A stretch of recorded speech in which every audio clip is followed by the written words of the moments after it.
3, 2, 1. Welcome back to the Comic Book Bullies. We're Nerds New Bully. I'm your host, Leroy, a.k.a. the podcast with no pants. That joke's works a lot better when we're in video. With my co-hosts. Yeah, this is Eli, and I'm wearing pants as well. Come on, I am wearing pants. We're supposed to be the No Pants podcast. We're starting the trend. Like on Harold and Kumar. All right, so yeah, we're back with another episode, and I don't know what number we're on right now. Eli, we're getting pretty close to 150.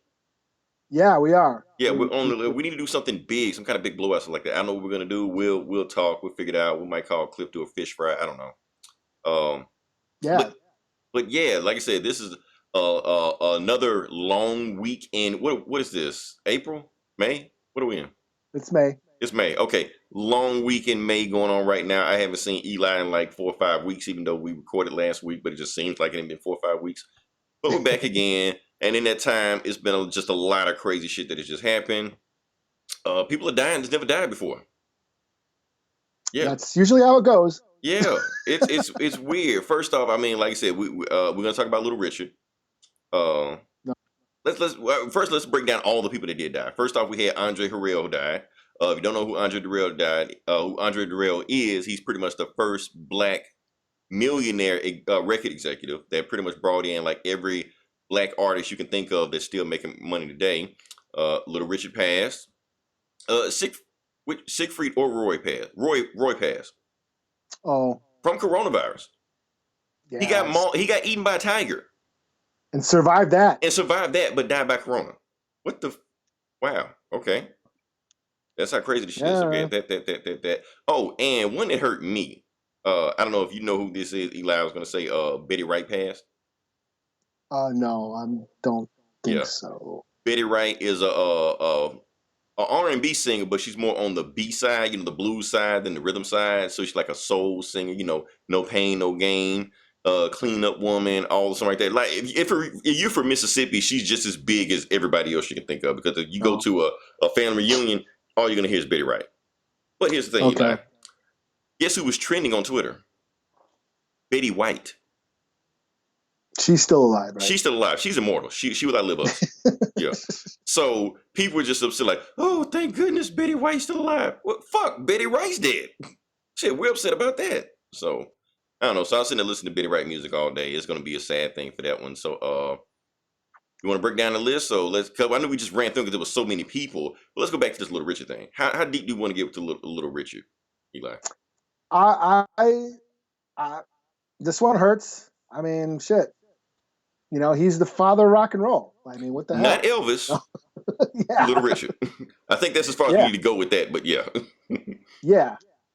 I was almost I already got banned from Facebook already, but I was going to, just to stir up the pot, I was going to post the video of Pat Boone, white boy Pat Boone from the 50s. Mm-hmm. He covered Tutti Frutti. Yeah, to make it more because Little Richard couldn't get his music played on the radio. Yeah, so they wouldn't play Little Richard's original version.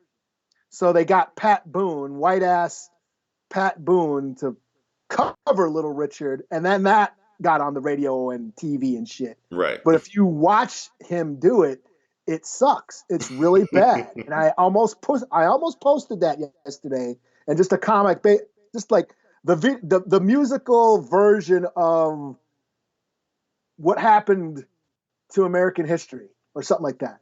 Basically white folks fucking up shit, ruining shit. I mean, like I said, rock and roll was invented by black people. Now rock and roll is not even associated with black people anymore, So. Yeah. Like I said, but it's one of those pretty much things. invented. Not only that, but you can also say that Little Richard invented the androgynous style for music artists, like Liberace, David Bowie, Elton John, Prince. Yes. It's the DNA is all right there. To be extra flamboyant, to be extra entertaining, be an entertainer. Yeah, and Jimi Hendrix used to play with his band back before Jimi Hendrix got big. Right. Jimi Hendrix, who I equate to the guy who invented heavy metal, who developed a style that would plant the seeds for heavy metal. I think you wrote a paper on that. I remember talking about that, like, last year or whatever. But Yeah, I mean, just the seeds that Little Richard planted and the influence that he gave modern music, you know. Yeah, So so rest in peace to Little Richard. Rest in peace to Betty Wright. Not White, like I said, she's immortal. She's Ra's al Ghul. Rest in peace to Andre Harrell. Rest in peace to Roy. Because damn, Corona, you got to be eaten by a tiger and you survived it. That's weird shit, man. Uh, Mother's Day. It's Mother's Day, Eli. it is. Yeah. So shout out to all the mothers.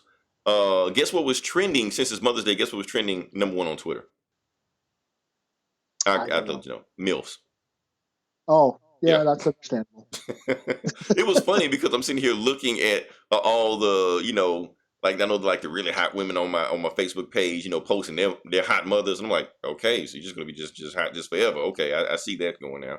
So yeah, shout out to Mother's Day, to the MILFs, everything like that. Some of you mothers like, That wow. that yeah, that makes sense since like, modern day porn is all about stepmoms and shit, I which guess is like so. I guess now, really weird to me. yeah, now moms are gonna get an OnlyFans page. I guess that's what's going on now. That's the world we're headed at for now. Yeah. Oh man, what else we gotta talk about? Eli, before I get into anything you want to talk about real quick. I mean, it was Star Wars week for me. We had May the 4th, May the so 4th. I did what you said you would do, and I watched all, not in one day, but I watched all movies, Well, see, all nine. now you can't do it in one day. Like back in my day, you could do it in one day. But now they got Yeah, some 9 movies. You're not gonna watch 9 movies all in one time, especially if you yeah, count the spinoffs. yeah, and I watched Solo and Rogue One too. I watched all that shit like throughout the week. I celebrated May the 4th, then Revenge of the 6th. Then the Force Awakens. Is that how it goes? Um, that's a new thing. Like I said, the movies are new, so I've never heard that term before. So yeah, I watched a bunch of Star Wars shit all week, and then uh, on Friday night I watched the RZA from Wu Tang Clan live streamed the movie Shaolin versus Wu Tang with That's a what you were doing. commentary. Okay, yeah. Yeah, I watched that, and that was really cool. So then yesterday and today, throughout the weekend, Amazon Prime got a shit ton of old school kung fu flicks, kung fu flicks. Say it 5 times fast. Yeah, Peter Piper picked up pepper. kung fu movies. I won't say flicks.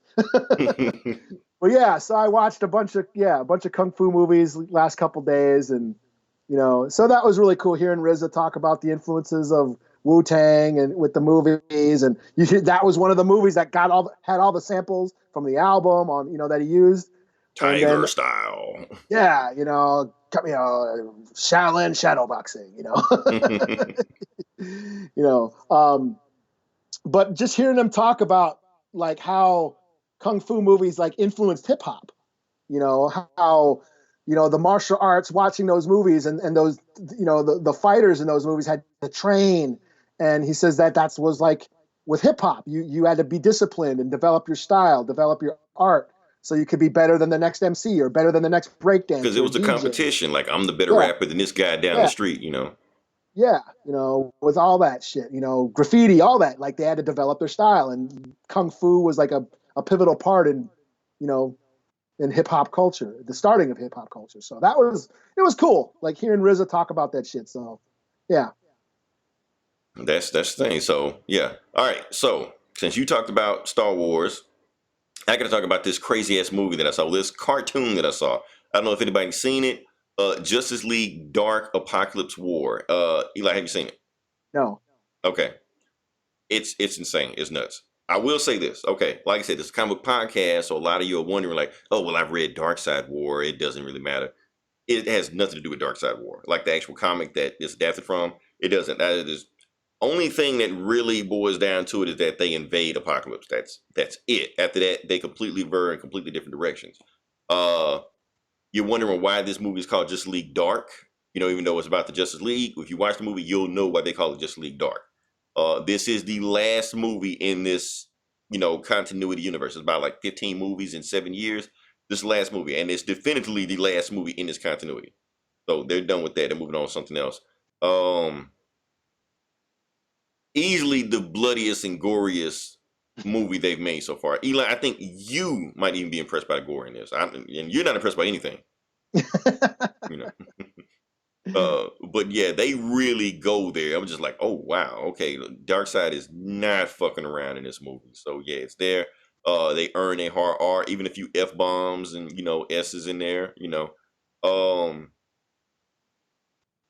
Trying to think what I say. Yeah, honestly, to me, this is the best movie that they've made in this continuity of movies that they've made. I'm gonna give it a 5 out of 5. I think it's the best movie they've made. A great send off to it. I'm just glad it was the longest movie they had in it, so they had a chance to wrap up every storyline because all the storylines in all 15 of their movies that was left still open, they close them out here. It's all wrapped up. I will say this that the main character of the movie is Constantine, so that's one reason why it may be called Just League Dark. But when you see it, you Oh, kind of understand where it's coming from. But it's so it is like Constantine and Swamp Thing and that Justice League arc. nah, I don't see. I don't want to. That's the thing. I don't want to say anything about the movie. Like just in case if anybody hasn't seen it yet, I don't want to say anything. It's really just like this is DC's Endgame. That's what it is. Oh, So okay, you can't okay. say anything because anything you say is a spoiler. Like the first 5 minutes of this movie, I was watching like, oh shit, what the fuck just happened? 10 minutes, like, what the fuck? Are they really going there? So like I said, this is the last movie in there. They don't give a shit. That's all I can Is say. it on DCU or no? Not on DCU. I went and got it on iTunes. The DCU has this thing where they can't put a movie on there until 90 Oh days yeah, out. that's right. So yeah, but Yeah. it's there. I would.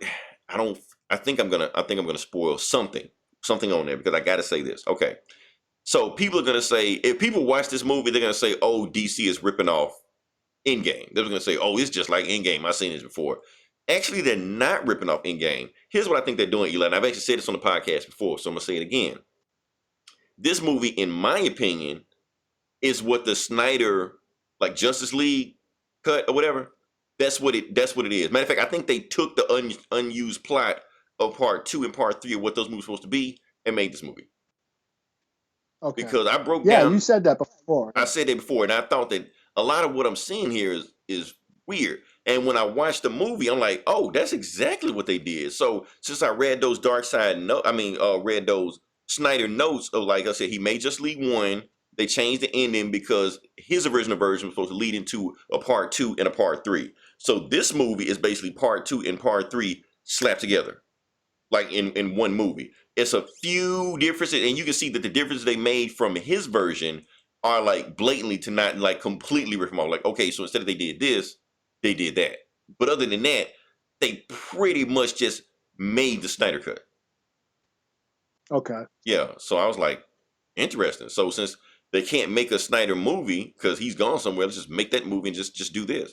But at the same time, it fits in the continuity of what they've been doing, so it doesn't feel like it's just out of place. It's like I said, it completely clears up all the plot lines they had before. Meanwhile, adapting a storyline that they're never going to use anyway for this universe, because like I said, this whole universe is based off the New 52. New 52 ended in 2015, so there's really no reason to keep this continuity of movies going because DC in the comics era has gone on to other shit. You know, so maybe they want to try that. Maybe they want to bring in Jonathan Kent Superboy. They can't do that in this universe. Damn, it's already been 5 years, huh? That's holy shit. No, it's It been feels five like years since New 52 ended. yeah, It started like in 2011.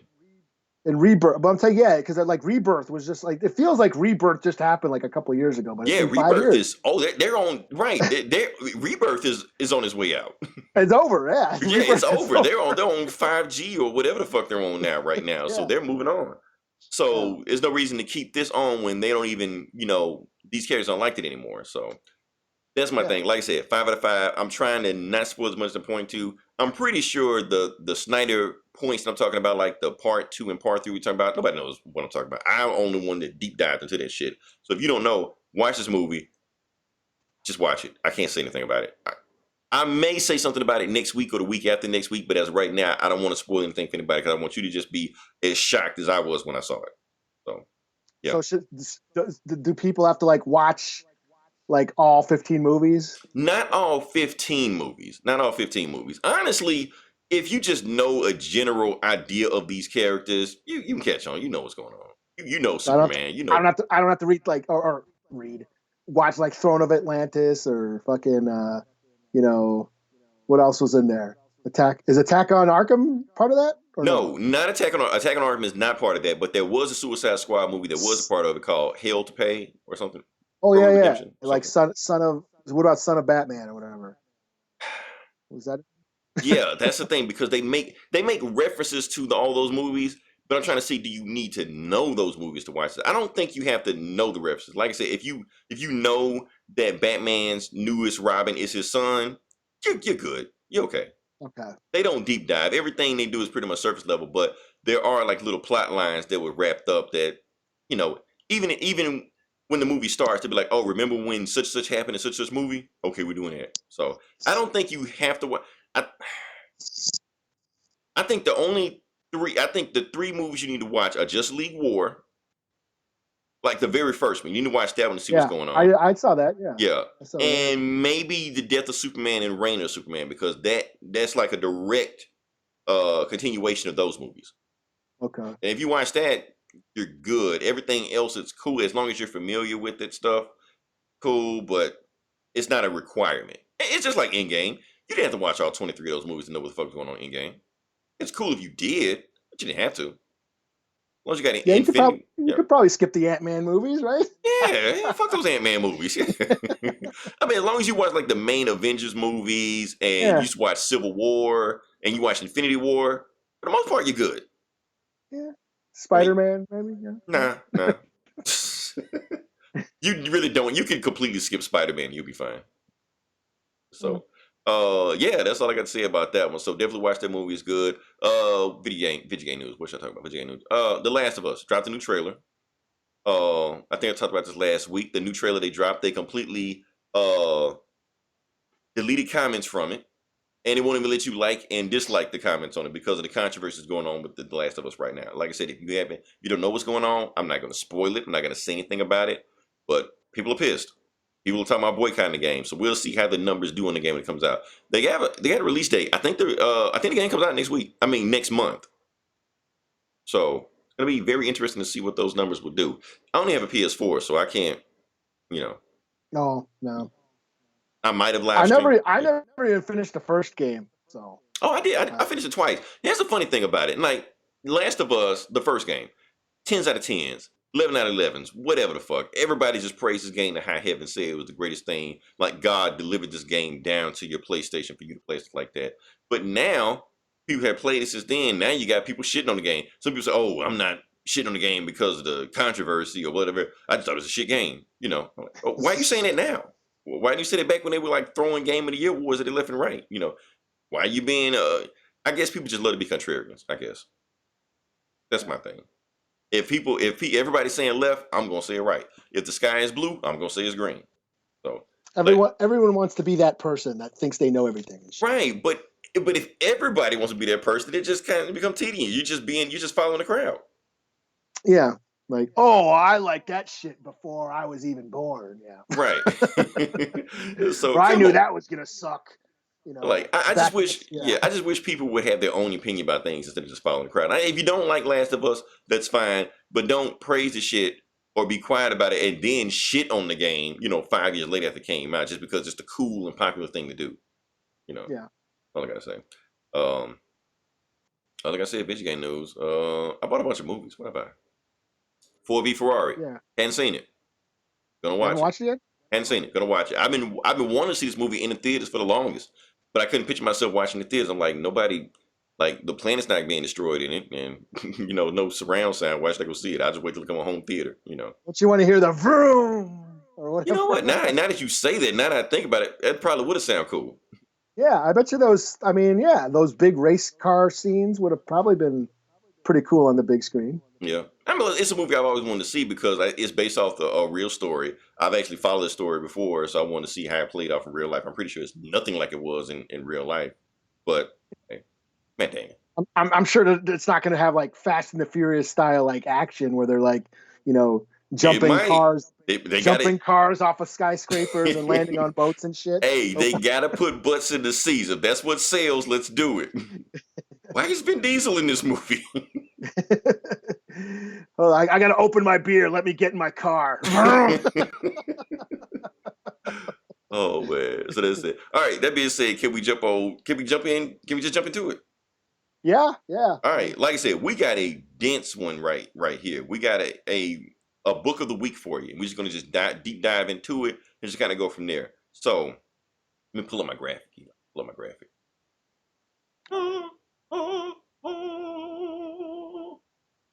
Boom. There we go. Okay. Ooh, look at that. Look at that. We have special effects now on this show. We have upped our budget. All right. So the book we're going to do now, the book of the week we're doing is called Kingdom Come. For those who don't know what this book is about, let's go back to our beautiful mugs. Like looking at it. There we go. Okay. So for those that don't know what this book is, it is a Elseworld book. You don't know what an Elseworld book? An Elseworld book is a book that doesn't have anything to do with the actual continuity of the actual stories like DC. So it's not in main continuity. This is an outside book that they're just telling, felt like telling. The background of this whole concept of the story is actually Alex Ross. Alex Ross is this painter. If you follow comics, you know who Alex Ross is. Alex Ross is the guy. Any one of the Immortal Hulk books out right now, he does all the cover arts for those books. Kingdom Come is when he just started breaking into the industry. He actually did some shit for he just got known for covers at first, in the 90s. Then he did a book over in Marvel called Marvels. I think the book was called Marvels, yeah. Then he decided to bring the idea. So the whole Kingdom Come idea is pretty much his pitch. But DC was like, okay, yeah, it's your pitch, you can write it, but we need to get you with a writer. We need to get a guy. So they had Mark Wade over there at the time. Mark Wade was doing Flash, and he was like doing crazy. Read his Flash run. His Flash run is amazing. It's by Wally West, and Wally West was way cooler than anything Barry has ever done in the comics. So they put Mark Wade in because he had like deep dive information about DC. So we're going to put you with this guy who's a walking encyclopedia, and you're going to make this book for us. So the book is about this. All the heroes are old, and they come back. Some people say this also might be a ripoff of an unused script from Alan Moore, because a lot of this book does feel Alan Moore-ish. Yes. It's like they're trying to make their own version of Watchmen. Alan Moore had a book called Twilight of the Superheroes, but like I said, he fell out with DC because they didn't pay him for Watchmen or something, or didn't pay him for Swamp Thing, or whatever the reason.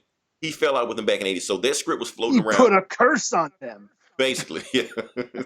Which stands to this day. So Alan Moore wrote that script back in the 80s about basically like the end of the DC universe. Like, this is how the DC universe is going to end.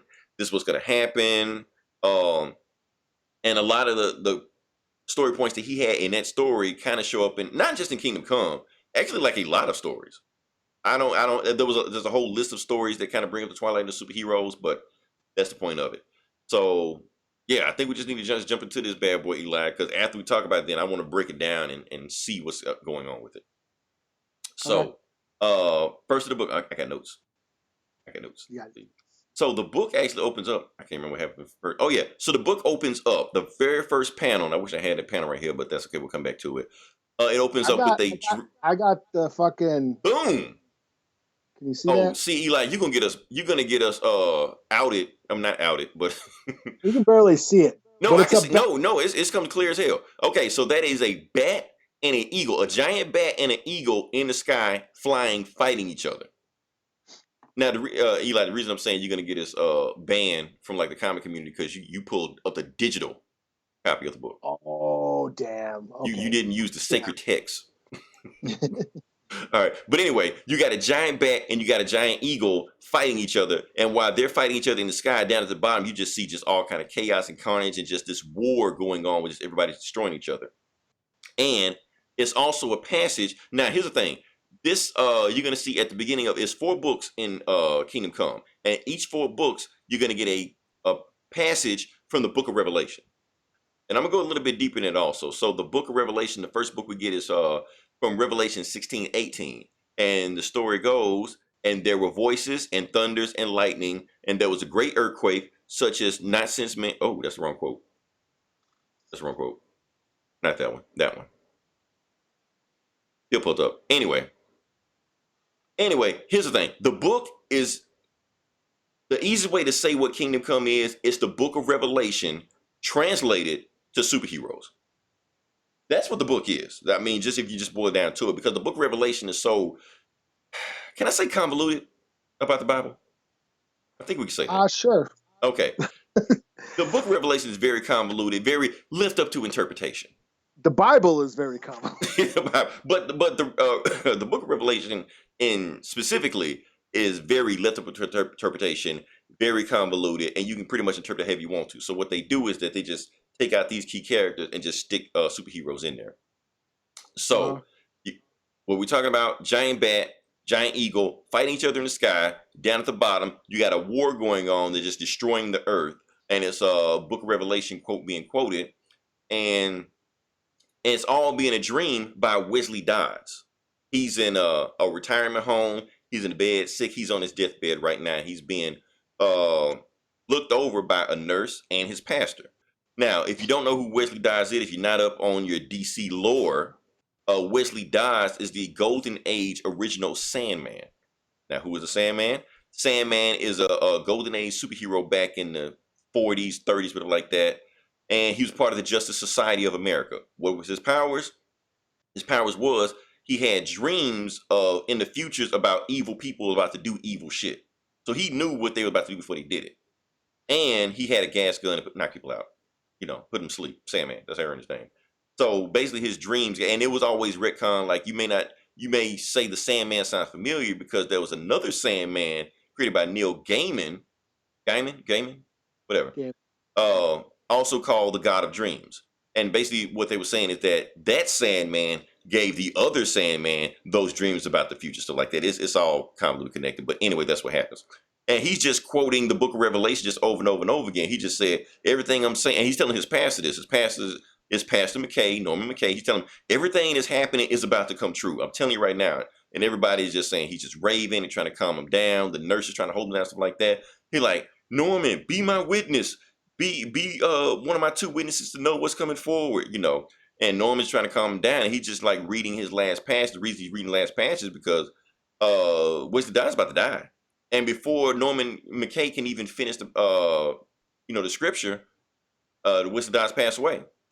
You know, we cut back to him. They bury him, has a funeral. Norman goes back to his own pathway, stuff like that. And that's it.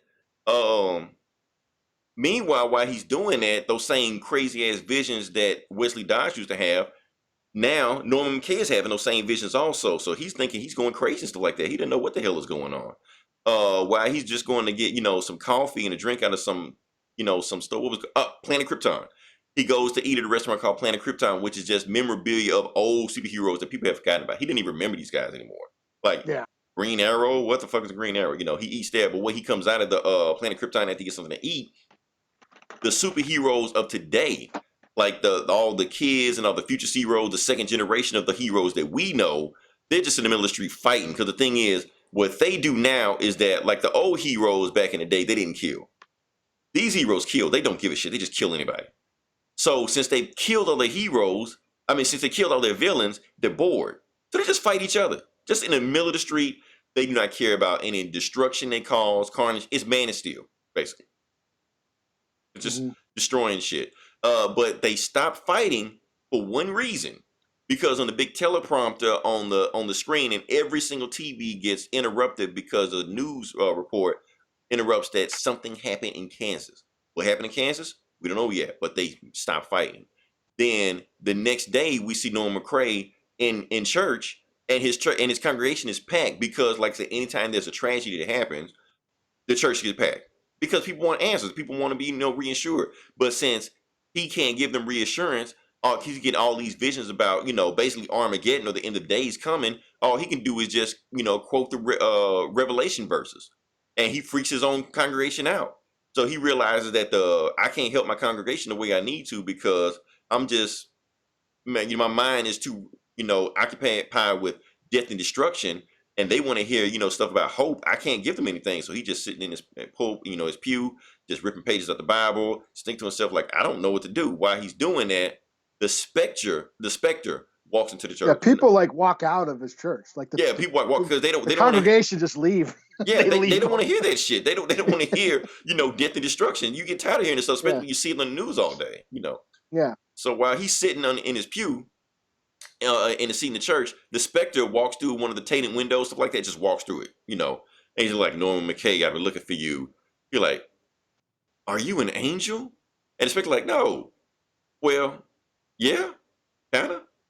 Okay, yeah, I'm an angel. He was like, okay, so why are you here? Why is an angel from God? Because he basically specter saying like, I was sent from God to talk to you. And the reason I can't talk to you because you were friends with Wesley Dodd, the Sandman. He passed over his superpower to you because them dreams you're having, you're not crazy. It's going to happen. Armageddon is coming. They're like, oh shit. So what needs to happen now?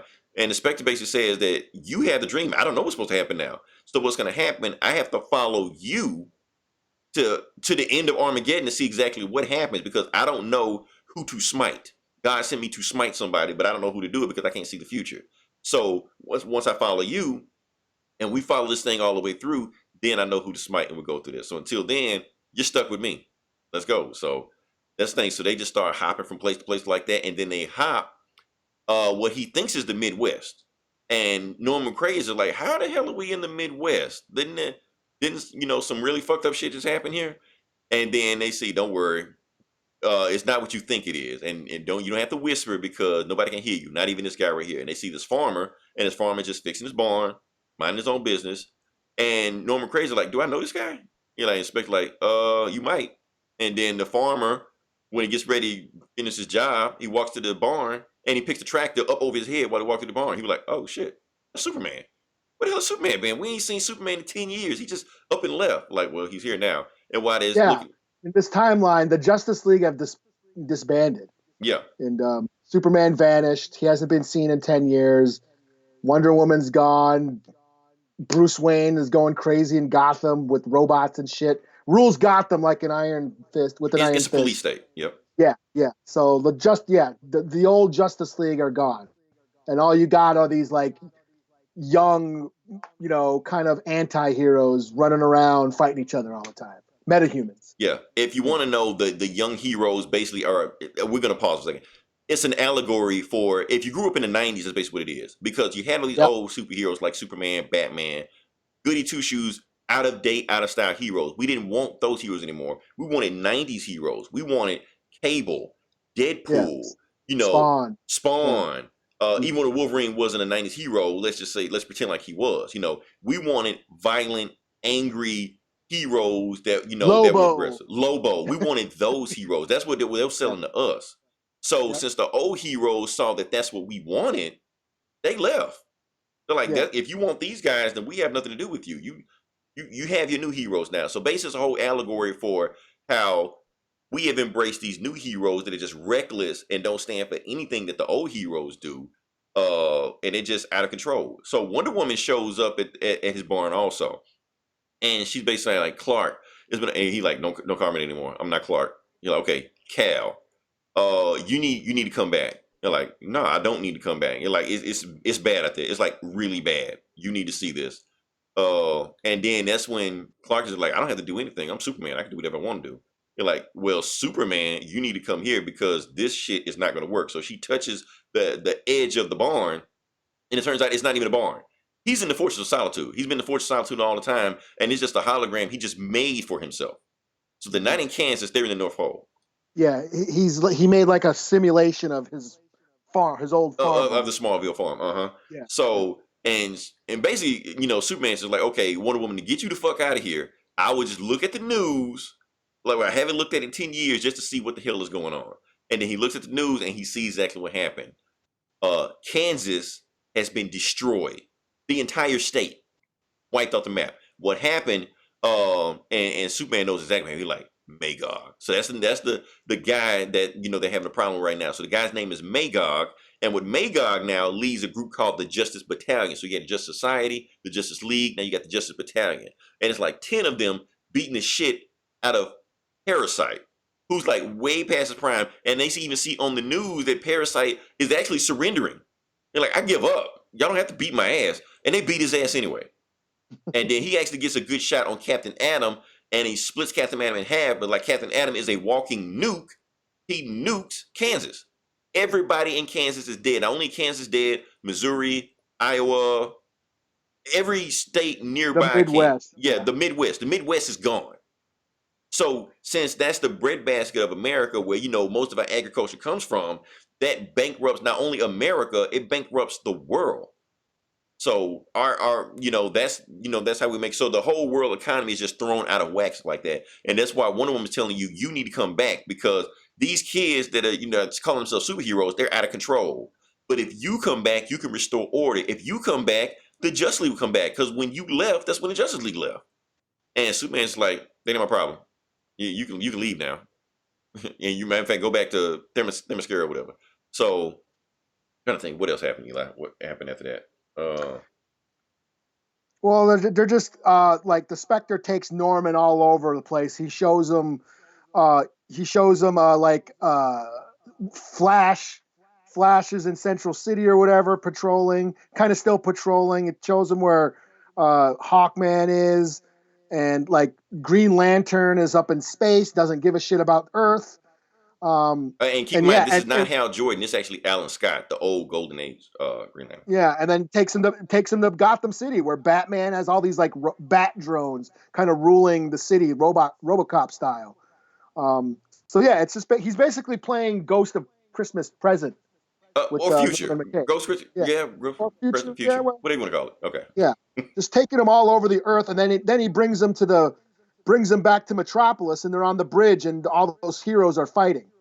And they're about to kill. They got like the cable car full of passengers, and like they're about to die, and yeah, they're basically the superheroes or the metahumans are fighting each other, and just with all disregard for human life. They Which don't also care. happened in the Yeah. 90s, because everybody like, who would win? Who would win? Let's just have superheroes Yeah, fight each other. So yeah, that's what this comic was basically. It was a whole. It was a reaction to the '90s boom of, yes, these cynical anti-heroes. Yeah, Deadpool, Spawn, who just they weren't really superheroes. They were just badasses that we like to see shoot shit. right, they weren't saving people. They Yeah, didn't care about you. They were just killing people and just didn't get like, oh, I see a guard, I'm gonna just yeah, kill him because he's in my way. yeah, with no regard for human life. And the idea of the superhero, the savior, was an outdated idea. Mhm. And so, So okay, so we got these superheroes fighting. Cable cars about to fall off because they're paying no attention to it whatsoever. And right before it falls into the ocean, that's when Superman pops up. So Superman decided to change his mind, and actually show up and start to do shit. That's you get that iconic pose of Kingdom Come. So he's got like the black S, in his S right now, and he's holding like two superheroes that is fighting. He just tell everybody to stop fighting. yeah, So Superman is back. Now we get to the next part. Now we got another Book of Revelation passage, and I got to pull it up this time. So, and I saw the seven angels which stood before God, and another angel came and stood at the altar, having a golden censer. And the angel took the censer and filled the fire at the altar, and the seven angels prepared themselves to sound. Now, this is why I want to talk about the Book of Revelation. Eli, can I let you on a little secret? sure. I've read the Book of Revelation backwards and forwards, actually multiple times. Just This understand week, what it.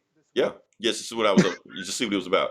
So okay, the reason I read the Book of Revelation, because there's a lot of things. And when I read Kingdom Come years ago, and a lot of this stuff didn't click to me. But since I'm older now and wiser, hopefully, a lot of stuff is clicking me now, because the Book of Revelation is basically about the end of days, and God sends seven angels to Earth to basically destroy the Earth. Each of them unleash one separate plague on the earth, and it's something different. Famine, and that's what we're talking about, like the breadbasket getting destroyed with Kansas. Famine, so different things happen. And how many members are usually in the Justice League? Seven. So, yep. so that's the things going on. So Superman is amassing this army of Justice League members, and I think what's going on. Yeah, the Justice League is just getting bigger and bigger and bigger. And eventually, he's just like, "Hold up, there's a missing piece. There's a missing piece of the Justice League. I gotta go talk to him." So What yeah, before you go on, I just want to say I won't show it this time, but that first page of the Justice League flying out through the flames another of iconic page. the Statue of Liberty torch, Yes. I thought is fucking brilliant. Also, I want to talk about like the guy they were fighting called America Commando. Yes, Yes. yes, Mark Waid actually made notes about that. He was like America Commando, and basically what America Commando's whole thing is that he's America's first. So he doesn't want any immigrants to come into America. So he's at the Statue of Liberty at the harbor where the immigrants are coming, and he's trying to kill all of them. So what Yeah. Mark Waid was trying to do is like, I want to make Captain America if he was made by Rob Liefeld. Super patriot. Yeah, basically, that's what he is. So And everybody's to the extreme now. that's what I love about this is like, if you're a comic book fan and like everybody, if you see all the metahumans that he put in there, they're referencing like actual characters from comic books. Right. There's like he reminded me of Super Patriot. There's a guy in there that looks like Boba Fett. You know? Right. And it's just like little quick cut, like they don't go detail to explain it. It's just there, Yeah, like you catch it. But yeah, this guy's Boba Fett, who is not a good guy in the Star Wars universe. He's an outlaw. He's a baddie, but he's popular because at the time that's what we liked. We liked these anti-heroes. It was all about being a badass, not Right. being As a long good as you guy. look cool, Yeah. things like that. Yeah. All right. So Superman has the Justice League, putting them together, but he's like, there's a missing piece. I got to get my guy. So he goes to Wayne Manor. Wayne Manor has been pretty much destroyed. It's like dilapidated, it's really torn down. The clock that leads to the Batcave, Superman just rips it off the wall. He just goes down there and just like, Bruce, you can't hide from me. I know you're down here. And like, and basically it's Batman down there. Now, Batman is not the Batman you think you see. This is an older Batman, probably in his 70s or 60s, or who knows how old he is. He has a back brace on him. His arms have braces on him. He's pretty much got metal like all over him. So yeah, somebody he's basically almost like Iron Man. He's got like an Iron Man like exoskeleton and like helping him move and shit because he's so old and frail now. Yeah, and obviously somebody had beat his ass. So Superman is just asking him, Superman is just saying, you can't hide from me, Bruce. And basically Batman says back to him, oh, I'm not trying to hide from you, Clark. And Superman is being like, don't call me that. You're like, okay, Clark, So he keeps saying this shit being an asshole to him. You're like, what happened? What happened? Yeah, once my identity got exposed, Two-Face and Bane happened. But I'm good. Yeah. I got my robots securing the air, stuff like that. Gotham is actually safer than Metropolis ever been. So like that, So they have this back and forth, and basically Superman's like, look, you need to come back to the Justice League. I'm reforming the Justice League. You got to come back. We need you. And Bruce is basically telling him like, no, the Justice League coming back is like the worst thing that can happen. These metahumans rule the earth now. Once y'all left and y'all didn't train them how to take over this shit, they rule the earth. So if you come back, you're just gonna create a power struggle. You're gonna make things worse coming back, Clark. So Superman asks him, so you're not coming? Like, damn, for somebody that can hear in Saturn, you don't listen worth the damn. Fuck out of here, They basically tell him that he's got since the metahumans are taking over, the humans are going to fight back and take this thing over. So you punching people with the Justice League is not gonna work. But my way, when I got all the humans connected from here to Star City, where I got this network connected, we're gonna find a way to take back control and give it back to humanity. I don't need the Justice League in my way. Y'all just gonna just fuck shit up, So when Superman leaves, that's when you see like the other like human heroes were back there in the shadows, just listening, just waiting time, like Green Arrow, Black Canary, Blue Beetle, those guys, and some more people too, but that's who was there in the cave at the time. So Superman is just and the next part, Superman finally like, okay, I'm gonna have to handle these metahumans myself. So the metahumans are all at this bar they all go to where it's just all kind of debauchery and just all kind of, it's basically Sodom and Gomorrah, everything you can think of. They're just doing just all kind of crazy shit back there. Superman just flies in there by himself. Heat visions and laser eyes all the alcohol in the room. You're like, okay, do I have your attention now? And so, okay, remember Super Friends? Remember Marvin from the Super Friends, like Wendy and Marvin? So, yeah. So Marvin is drunk off his ass, sitting down, talking shit. You're like, man, you don't get your old ass out of here. You know what the S stand for? See now? Get out of here, Pops. We don't follow you. Won't listen to you anymore. So somebody in the room punches the shit out of Marvin, just knocks his ass out. And he says to Superman, I'm sorry, Superman, you continue talking. Superman's like, thank you. Okay. So everybody in the room now, welcome to the Justice League. This is not a request. You are a member of the Justice League now. Anybody that disagrees with that situation, what I just said, we can have another conversation later on. So I'm going to see you bright and early tomorrow. He just left the room. So they're talking about it because they're shocked to see Superman. They didn't know Superman was back, Some of them never even seen Superman before. They basically just like God walking to the room, Mm-hmm. But when he leaves, that's when Green Arrow walks in the room like, okay, let me give a counter proposal. So Like I said, basically Batman and Superman are having their own recruitment drive going on right now. And it just keeps going on. Like I said, time passes on. Superman army gets bigger and bigger. The Justice League just gets bigger and bigger and bigger. But the problem is, it's like we said, everybody doesn't agree with what Superman is doing, so they get some pushback. When we mean pushback, the Justice League have to beat their ass. And they either join the Justice League or they, hold them in captivity. And basically Superman's talking to Wonder Woman, basically like Wonder Woman's like his right-hand woman, his girl Friday, and she's like, we got to find something to do. We can't. More and more superheroes are rebelling against us. We got to find something to do since they don't want to join us. Like, well, I know something to do. So they go to Apokolips. But the ruler of Apokolips is no longer Darkseid. It's not his son Orion. But Orion looks so much like Darkseid, you can't even tell the difference. And Superman just asked him what happened. He was like, well, when I overthrew Darkseid and kicked his ass out of Apokolips, I tried to free the people. But the thing is, when I freed them, they didn't want to be free.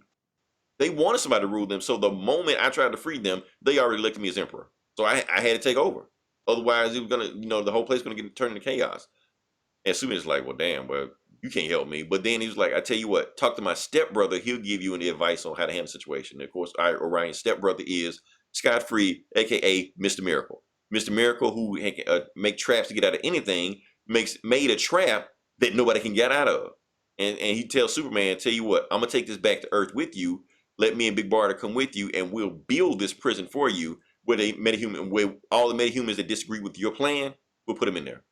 Now, you kind of skipped the part. You skipped. Well, he went around to Arthur and Aquaman, and kind of went around trying to recruit other members. But he also went and met with Magog, and that's where you learn. Did I pass over that? Yeah, and that's where you learn. That's where you learn why Superman left. I'll let you take over that part. Okay, you tell us why he left. Oh, so yeah, he confronts Magog, and he's like, and Magog's like, well, you left, you took off, you couldn't handle it, you wouldn't kill the Joker, you find out that the Joker killed Lois Lane and everybody in the Daily Planet. Yeah, and you didn't do it, and all you did was just take off, and I had to do what you should have did. And that's why people looked up to me. You basically were a pussy that took off and wouldn't do what needed to be done. And so now everybody embraced me, and I had to take over. I had to take over what you were doing. And now you're going to come back to me now and bitch about how I did it, So, so that, yeah, they kind of have a back and forth. Like you were old news. The whole your way didn't work, and I had to take over and do what had to be done. And people called me the hero, Oh, and he also challenged Superman to a fight back then, also 10 years ago. Oh, yeah, and Superman took off. Like, you wouldn't fucking fight me and shit. But then you learn, but then you learn that Magog doesn't want to do this anymore. Like, he's sick of being a hero. Like, he's kind of grown weary of the fucking of trying to live up to this image of being a hero. That he can't handle being what everybody needs him to be. And he kind of he ends up shooting through Superman. Who barely moves. Who barely moves and doesn't do anything. And then it says, we're at war. Like, you got to join us, Oh, yeah, didn't he have something to do with Kansas? Magog destroyed Kansas. Yeah, right? I already said that part of just Battalion. Yeah.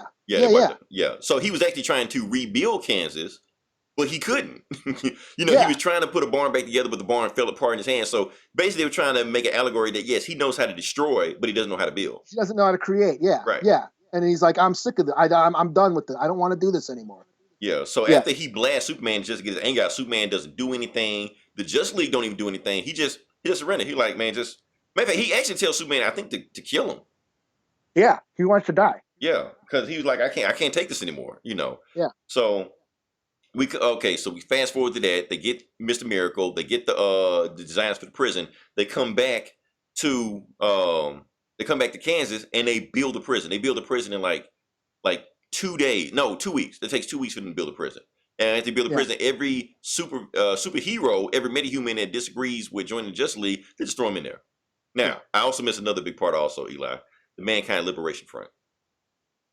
Yeah. We got to talk about the Mankind Liberation Front, because while all this bullshit is going on, there's another piece of the puzzle that we can't talk about yet, and that is Lex Luthor. Lex Luthor is also a player on this board also. Lex Luthor sees everything that's going on. He saw how Kansas got destroyed.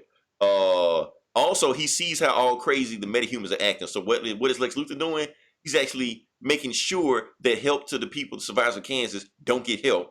And he's actually arming some of the metahumans. Why is he doing this? Because he wants the metahumans to get out of control. He wants humanity to turn on them.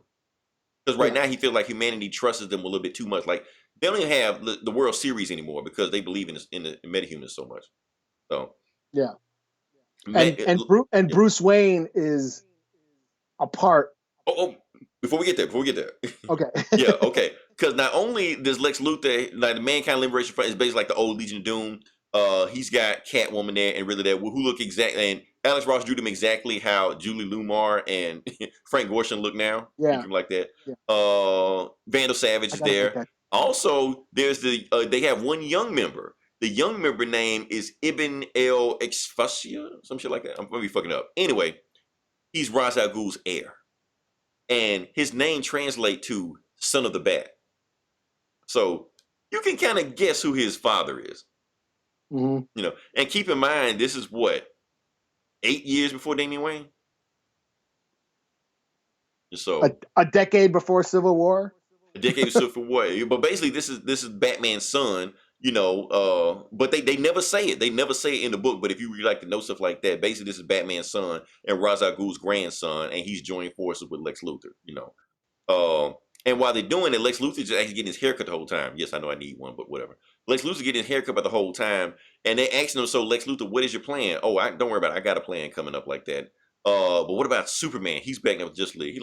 And he gets pissed, jumping the pair. "Fuck Superman! Don't tell me about Superman." Well, anyway, I got a solution for Superman. I have a marvelous solution for Superman. Isn't that right? He talks to his barber, and his barber just smiles. You can look at his barber, and it's Shazam. Now, I'm going to say Shazam, even though, like I said, this book is back in the 90s, they call him Captain Marvel. But Captain Marvel is Brie Larson now, and I don't want to, get sued for saying that. So we're going to call him Shazam for the rest of the book. So Shazam is there, and basically Lex Luthor's just like, yeah, that's my whole plan. So how did he get Shazam? Basically, Dr. Savannah, like if you read, I don't know nobody read the old Shazam comics, but anyway, Shazam fought this old dude named Dr. Savannah. He's basically Lex Luthor before Lex Luthor. Old evil man scientist. He also teamed up with this worm called Mr. Mind. Now they retconned or rebooted some shit like that. They're basically saying like Dr. Savannah just has some evil mind controlling worms that he just used to control people. But whatever. That's what Lex Luthor is doing to control Shazam. He took the worms that Dr. Savannah left behind, and he's using that to control Shazam. Meanwhile, brainwash him and keep showing him image over and over again of superhumans killing him over and over again. So now he hates superhumans. Trying to see how. And Mr. Mind was in the after credit scene in the Shazam movie. Exactly. For those who might remember that. Yeah, who may or may not be in the sequel. We'll know if they have room for that in Black Adam. Okay, so now we're caught up. Oh, now I'm gonna let you talk about who joins the Mankind Liberation Front. Oh, well, Bruce Wayne. Yeah. Bruce Wayne is there. Bruce Wayne is working with Lex Luthor to help eradicate the Justice League. Yeah. Because Bruce Wayne doesn't want to be on the Justice League. And they're like, welcome yeah, welcome to Batman. We are teaming up. We are using each other's resources to help destroy the Justice League together. So we got Batman and Lex Luthor on the same team. Yeah, because basically what's happened is that Batman has these bat robots, these Centrals that pretty much have complete control over Gotham. So he's giving these designs to Lex Luthor because Lex Luthor has this big, production company to do that. So basically that's why they're teaming up. Batman's going to give his designs to Lex Luthor. Lex Luthor's going to make a army of bat robots that can fight the metahumans, basically. Yeah. Not only that, that time we talked about Green Arrow also recruited some of those guys from that bar. They teamed up with Batman. Yeah. They're standing behind Batman. And Batman's like, "Oh, my team is ready. They're ready to strike when I give them the signal." And it's funny. Ibn Al, the son of the Bat, whatever like that, says that. "Are you sure these kids are gonna rise against their parents and fight them?" And Batman just looks at him like, Now you know better than anybody. Kids just waiting to fight their fathers. So that's all was going on right there. So anyway, they call this prison, this supermax prison for supervillains. They call it the Gulag. I think that's Russian for whatever. Anyway, Yeah. uh, Mr. Miracle and Big Barda are the wardens there. Also, Captain Comet is there. Also, Captain Comet is an old 1950 hero who's damn near strong as Superman, almost. He keeps everybody in line. Anytime somebody says some shit, he smacks them around, keeps them in line. Superman keeps giving them. They got a hologram Superman that just gives this recording over and over again about how right is right, wrong is wrong. You got to do this. Life is precious. They're like, man, you're old as fuck. You can't have that same mind frame now in the 90s. These guys are getting more and more ruthless. It's guys like us that took out Ra's al Ghul and the Joker. You guys just let them keep running around doing anything. So your old outweighted days don't work anymore. So basically, they're just getting just riled up. They're just stuck in this confined prison and they're just pissed off, just riled up, stuff like that. So the Justice League are back in the Watchtower. And the Watchtower is actually just a whole Green Lantern construct. That's all it is. Superman is basically like, okay, so everything's finally under control. The bad guys we don't like are in the Gulag. Everybody we do like is a part of the Justice League. And while he's talking, now keep in mind, Norman McKay and Spectre are here the entire time of the book. Almost every panel has them featured in the background, but since they're invisible, nobody can see them. Yeah. Except for Wally West. The Flash. Yeah. Because Wally West, and it's weird because they're saying now that since he's so fast that he's pretty much like maybe like every speedster that's ever been all at one time, and he can see every dimensional frequency of all together. So he sees Norman McRae. He looks at him. And then he grabs him and snatches him out of the Spectre's grasp, whatever like that, and snatches him into the real world with them. It's like, how the fuck this old dude get on the Watchtower? I've overheard Flash described as a man too fast to be contained for one plane of existence. Apparently, the entire strata of reality are open to him. So settled am I in the role as a spirit, I have forgotten that fact.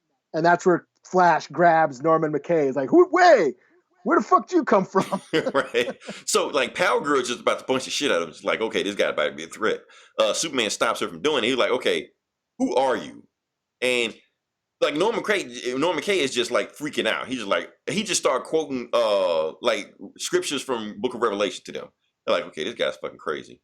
And then he finally says, okay, Superman, look, Armageddon is coming. The end of the world is on its way. And I'm warning you that it's coming and you're the cause of it. And Superman's like, you're warning me. You're 90 years old and I'm Superman. How are you going to warn me? Don't worry. I have everything under control. I have Justice League. Armageddon is not on the way. As soon as he says that, Dick Grayson says, the Gulag is under attack. It's fucking going crazy. It's a riot breaking down there. And they just killed Captain Comet. Like, what the fuck? So while Superman's just like, okay, here's what we're going to do. Before he says the thing, Wonder Woman just stops him, interrupts him. Just like, look, get your ass down there. I want everybody in the Justice League go down to the Gulag right now. Do whatever needs to be done to stop these guys from acting crazy. And she doesn't like, and Superman doesn't like the fact that, she undermined him. Now, we need to talk about Wonder Woman for a second. Because actually, Wonder Woman is a bigger piece in this book than what we've been talking about. Yeah. Yeah. Like I said, Wonder Woman, this whole time, like I said, we know she's an ambassador for peace, stuff like that. She's been kicked out of Themyscira. Because, like I said, when the second gen metahumans started taking over, the Daily Planet got destroyed and Superman left, the Amazons blamed her for that shit. They were like, you weren't forceful enough to handle situations like that. Instead of you changing the world changed you. Yeah, so, you failed to bring world peace, and instead you became like a cruel, basically. Right. So Wonder Woman is basically trying to do whatever she can to get back into Themyscira, back into Paradise Island. So she realized, okay, since I was too soft last time, I need to be tougher. I need to be harder. And if I show the Amazons what I can do, maybe they'll let me back in. So when Superman starts acting like, basically like a pussy, you're like, no, don't do this. No, don't do this. She's just like, no, we're going to do this. And then that's when she changes her armor. She changes like from the regular Linda Carter armor to like this golden plated eagle spread. Okay, so you seen Wonder Woman 84, right? Yeah, the trailer. The trailer. At the end when she's wearing the golden armor with the wings, stuff like that, that's what she's wearing. That armor came from this book. It came from Okay. Kingdom Come. So that's why they were calling it the Kingdom Come armor. Now, notice Were they? I also, didn't know that. I didn't know they were calling it well, I think I just called it that. Okay. that. Okay. All right. So she has on this eagle armor. Now, notice she's wearing a complete eagle armor with eagle wings and an eagle mask like that. Now, let's go back to the very first page of the very first issue. It's a giant bat and a giant eagle Eagle. fighting each other. Now, a lot of people got it confused thinking that, oh, it's Batman and Superman fighting each other. No, they're symbolizing Batman and Wonder Woman are about to come to blows with each other. So that's the Civil War. If you want to compare Civil War, that's Civil War. This is not a Batman versus Superman book. It's a Batman versus Wonder Woman book. Okay. Okay. So while they're saying that, Wonder Woman sends all the Justice League down to the Gulag. Like, get your ass down to the Gulag. Stop them. Do whatever you need to do. Clark, you and I, we need to have a conversation with the UN, United Nations. Like, okay, yeah, because they know about the Gulag, and we might as well have a conversation with them right now. Now, one thing I didn't know about the United Nations building, it looks exactly like the Hall of Justice for Super Friends. I don't know if they renovated it or whatever, but anyway, they go down and they talk to the Secretary General. Secretary General's name is Wormwood. Now, Eli, it didn't catch me at first, but after going later on, reading the book, Wormwood is a very important name, and I'll come back to it later on. So they talked to Secretary General. The Secretary General is talking to both of them, and like, okay, so y'all telling us y'all got this giant prison full of supervillains or metahumans down in Kansas, which has been, nuked first, and has a possibility of getting nuked again because you got all these crazy ass people down there now. So I want you guys, Superman, I want you to tell me that it's safe. And woman just looks at Superman, just like, better not say that stupid shit. And Susan's like, well, yeah, I got that page up right. I'm gonna show it. If we get banned, Wonder Woman's face. She's like, she give that meme. You know the meme when you say some stupid shit like, where is it? Yeah, she's like, you bet. Yeah. Like, please don't say any dumb shit right now, man. We're talking to the Secretary General, but he's Superman, so of course Superman's gonna do the right thing every time, even if it's the dumbest ass thing to do. So he's like, well, yeah, we might have a little hiccup. Not entirely safe. I mean, pretty much. But don't worry, we can get it under control. Don't worry, we'll get everything. But yeah, we know they're dangerous, but we got a few hiccups, And the Secretary General was like, okay, I'm tired of y'all. Y'all get the fuck out of here.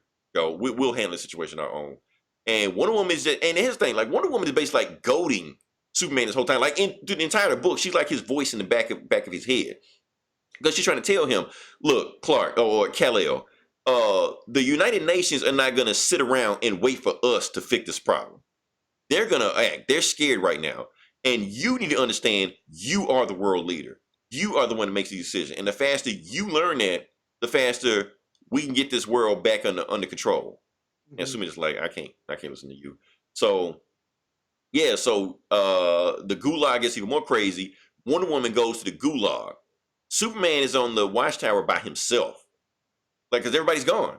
They're just down there fighting. He was like, damn, what the fuck can I do? So, when we get there, we're getting ahead of ourselves.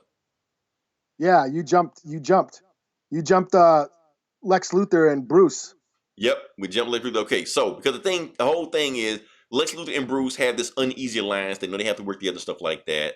And so when Lex Luthor actually has a spy on the inside of the Gulag. Like everything that's going on in there, he has a camera that he can see on the inside of it, so he knows when the shit is going crazy. So he knows that the Gulag is out of control. He's like, bam, this is the time we've been waiting for, guys. So what we're gonna do, I'm gonna make this situation go even crazy because I know Justice League's gonna go down and stop the Gulag. The Gulag's getting ready to break out anyway, so I'm gonna send Shazam, my boy right here. He's gonna go down to the Gulag, destroy it, and really just have this all-out war go on. Just have all the metahumans just destroy themselves. And Batman's like, that's what I was waiting for. Bam! Punches Shazam. Batman punches a god. Yeah, with his metal armor arms and shit. Right, because he's Batman. Yeah. He's old-ass Batman. Old-ass Batman punches a god, knocks him the fuck out. But it turns out that it's not Shazam. It's Billy Batson. And everybody was scared of him the whole time. That's why they didn't do anything. Because they thought it was Shazam. He was just going to rip people's arms out the whole time. But it turns out it was actually Billy Batson aged up to look like Shazam. So it's just been just a regular ass human the whole time. Yeah, he's grown up. It's been 10 years. Of course, Billy Batsman's gonna be Right. So people just assumed, he was Shazam, but not. That's why yeah, Batman was able to punch his ass and knock him out. yeah, And Lex Luthor's like, wait, what the hell is going on? You're like, yeah, that's the final piece I was waiting on, Lex. The only reason I even joined up with you because I want to know what you were really planning. I knew Shazam had something to do with what was going on, but I didn't know exactly what was going on. Now you just reveal your whole evil plan. Fuck this whole thing. I was never in business yeah. with you to begin with. And And Lex Luthor, yeah, Oliver Queen and all the the Oliver Queen's crew, they all like take out the fucking rest of the committee and shit. And right. yeah, Because Batman said, like, my guys behind me, they strike whenever I tell them to strike. And yeah, so, one of the guys back there, so Batman, are we ready? Oh, yeah, strike. Go get him. yeah, And it's funny because Lex Luthor said, wait a minute, Batman, you fucked me. Like, Lex, you were going to do it to me first. I mean, that's not the point. So, yeah, so all the Batman's, metahumans that he collected, they just beat the shit out of the Mankind Liberation Front. Lex Luthor gets away, Blue Beetle catches him. Batman is running after Billy Batson. Now that we know he's not Shazam, he's Billy Batson. So he's running after him, but Billy Batson, he's been brainwashed and got all this crazy schizophrenia, psychosis shit in him. His mind is just all fucked up. Batman's trying to talk him down, like, Billy, calm down. That shit Lex Luthor did to you is not real. You need to get control of your senses. He's running for Batman so fast, he runs into a whole jar of Dr. Sivana's, mind control worms. He looks at him, freaks out, and says, Shazam! And disappears. yeah, you know. yeah, Oh, so Batman's like, uh-oh, we're fucked. But they yeah, cut everybody except Shazam. He was like, look, take me to the Batcave right now. Because he got teleporters and shit with him, so he take to the Batcave. Now, while that's going on, Superman is in the Justice League Watchtower by himself. Wonder Woman has taken the entire Justice League army down to the Gulag to calm them down. She basically like, if y'all don't calm the fuck down, we're gonna make you calm down. And Superman's just like, fuck, okay, I need to take care of this shit right now. So he shoots outside the Watchtower, blasts right through a satellite, blasts right through the Batcave, and goes right to Batman. And Batman's like, look, look, Clark, we've had this conversation before. And Superman's like, look, don't give me that same shit you gave me last time. I don't want to hear it. You need to tell me you need to join up with me right now. That army you got with you, you need to join up with me because Wonder Woman is out of fucking control. She's going to go down there and she's going to start a war, and that war is going to wipe everybody off the planet. That war is not going to stop because the Just League is too strong and the people in the Gulag are too strong. So if you don't help me, Bruce, we're all fucked. And yeah, and Bruce is like, I'm not gonna help you. Yeah, maybe that's what we need to do. Maybe the metahumans and the Just League need to wipe themselves off the planet. Maybe I don't need to do anything. He was like, and that's when Superman like really get pissed. Like, Bruce, if we've never agreed on anything except one thing and one thing alone, we don't believe in taking lives. We believe every yeah. life is sacred. So That was great. That's when I was like, okay, Superman, all right, he all right, argued Batman. He beat Batman in an yeah. argument. I was like, okay, okay, all right, Superman, all right. So that's when he got to Batman. He was like, Touche, right. So touche. so Batman was like, fuck, okay, you won this argument with me. You won this, Yeah, moral conflict with me. Okay, yeah, so I'm gonna help you with one thing. I'm gonna answer one question for you. I mean, one answer. So there's a lot. This thing is bigger than you think it is, Clark. There's another player on the board. Lex Luthor has brainwashed Shazam, and he's brainwashed him so crazy that he don't even know who the fuck he is anymore, and he's unleashed him to go to the Gulag. He's going to destroy the Gulag. He's going to free the metahumans, and that's going to be it. And Batman looks around. He realizes he's talking to himself. Superman had already like flown off like a while yeah. ago, so he's He's just talking to gone. Yeah, himself. So he looks around and he says to himself, "So that's what that feels like," you know, which was a line taken from The Dark Knight Rises when yep, Catwoman does yep. it to him. So that's where they stole the line from. So Superman is flying. Superman is flying faster than he's ever flown before. He's flying so fast you can't even see. He's just a blur, just a blue and red blur, just flying. But he Yeah. doesn't make it in time. Right before he gets there, that's when a lightning bolt hit the Gulag. They're all free. The metahumans are free, and Wonder Woman is holding Just League free, and they're just all out war has started. Superman is trying to stop the war from getting started. Before he can get there, as fast as he's flying, another guy flies by him even faster. And it's Shazam who knocks his ass down to the ground. And Eli, can you pull up the iconic line and page that they said? This one. That's the one. That is the one. What do they say? Armageddon is here. Yeah. It says By a single bolt of lightning, Armageddon has arrived. Bam. And it's Captain, oh, not Captain Marvel, I'm sorry, I'm old school. Shazam standing over Superman with this shit-eating grin, and it's just like you've never seen Superman just look like a little bitch, you know, with Shazam just standing over him. It's amazing. Okay, it's one of the most iconic Yeah, comic is it panels blurry? It's a ever. little blurry. Yeah, I can't get it to focus, but We'll yeah. fix it in post. That's what they always say. All right, so that's what's going on right now. So basically, so like I said, every issue has started off with Norman McKay having a vision or revelation and quoting a verse from Revelation. But now he don't have to do that because his vision that he's having is happening right now. It's an all-out war between the metahumans that's free from the gulag and the Justice League just going to war right now. In one of the most beautiful comic panels ever created. And I think every panel in this, like Alex Ross put his ankles Yeah. in this book. This fight, I mean, this panel of Alex Ross's art. Just everybody's just going nuts. And if you freeze frame it, everybody is a character that has been a little blurry. I shown can't get before. it to focus. But yeah, it's cool. It's focus, but yeah, it's gorgeous. Yeah. The superheroes battling with Alex Ross's art. Just amazing. So Superman is trying to stop the fight from getting even more out of control, but he can't stop the fight because turns out Shazam is just as strong, if maybe not stronger than him. Shazam is just beating the shit out of him. So they actually going back and forth. You know, Superman is trying to talk him down. But while that's going on, Wonder Woman is having a fight with the Gulag, trying to get them under control. She's like, if y'all don't calm down, it's going to get ugly. Before that can happen, Batman and his team flies down. So Batman decided to take Superman's advice. He decided to join the fight also because Superman told him, you got to get into this fight because if you don't, lives will be lost. So basically Batman tells his team, y'all got to make sure that nobody dies. While he's saying that, Wonder Woman kills a guy.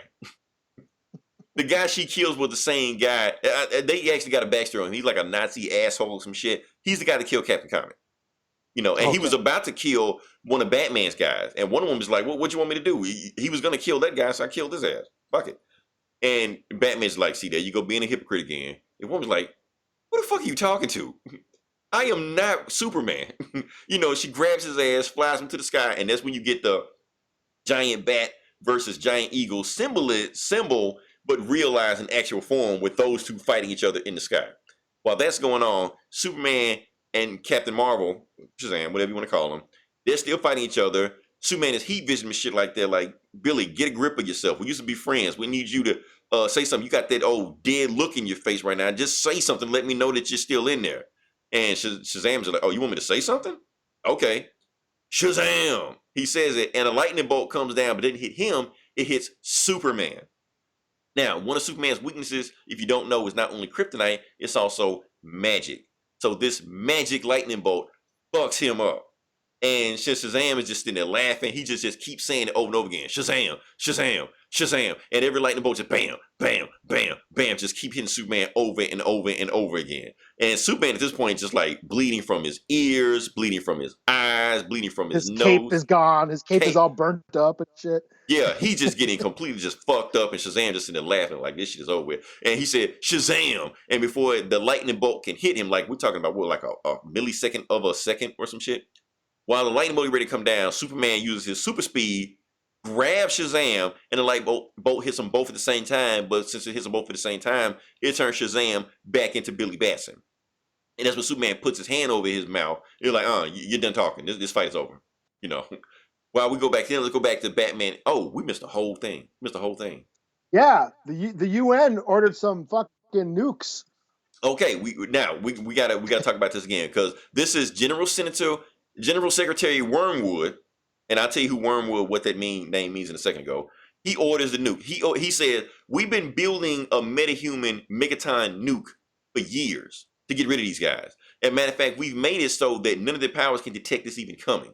Now, one of these nukes will kill everybody. But just to be on the safe side, we're sending 3. You know. And then that's when he salute the Blackhawks. Now, if you know who the Blackhawks is, you will because Steven Spielberg is making a movie about them. You know. That's who the guys who flies the Blackhawks like that. Now, what is General Secretary's Wormwood name means in significance? Here's what the name means. Remember I talked about in the book of Revelation with the 7 angels that came down and released plagues on the earth? Well, the 3rd angel released a star on the earth that destroyed all life, and the star was called Wormwood. Now, you could say it was a star, you could say it was a big ball of fire, whatever you want to call it. The point was that it was called Wormwood, and it destroyed everything. So that's the significance of why it was in there. So you got 3 Black Hawk flying off, and Wonder Woman and Batman are in the sky fighting each other, having this moral conflict, stuff like that. And Batman's basically telling like this overacting you're doing right now, it's not gonna let you back into Paradise Island. And one of them like, who are you talking to? And then that's when they see the 3 Black Hawks flights coming, and Batman knows what they are. They know they got 3 nukes coming in to kill everybody because they know. Batman's just like, Wonder Woman, you can either keep fighting me, and you can just let them kill everybody, or we can, save this to metahumans. So Wonder Woman's just like, fuck, let's go. So Wonder Woman takes out one plane. Batman takes out the other plane. But there's a 3rd plane left. They don't get the 3rd plane. The 3rd plane drops the nuke. So while Superman, down at the bottom, has his hand over Billy Batson's mouth, he sees the nuke. He can hear it dropping. He knows this nuke coming. And that's what he's telling it. Billy, I have maybe like a few seconds to stop this shit. Now, if I let your hand go, if you keep fighting me, we're all going to die. But if you let me stop this nuke, then we'll live. So whether what happens next is all on you. So what are you gonna let it do? And he just starts nodding his head, starts crying. That's when Superman just realizes, okay, you're gonna let me do my thing. So he lets his hand off him, and he flies to go get the nuke. As soon as he flies off, Billy Batson says, Shazam. He turns back. Grabs his foot. He grabs Superman's foot and pulls him down. Right, he grabs Superman's foot, pull him down. Now, when he grabs Superman's foot, pull him down, Superman is able to get his cape. He gets Shazam's cape and pulls it down when he gets slammed to the ground. Shazam grabs the nuke, shares Shazam 3 times, and the nuke blows up. Yep. Kills, in the sky. Yeah, in the sky. It's in the sky, but it also kills everybody on the ground also. So Superman is hit with the nuke also.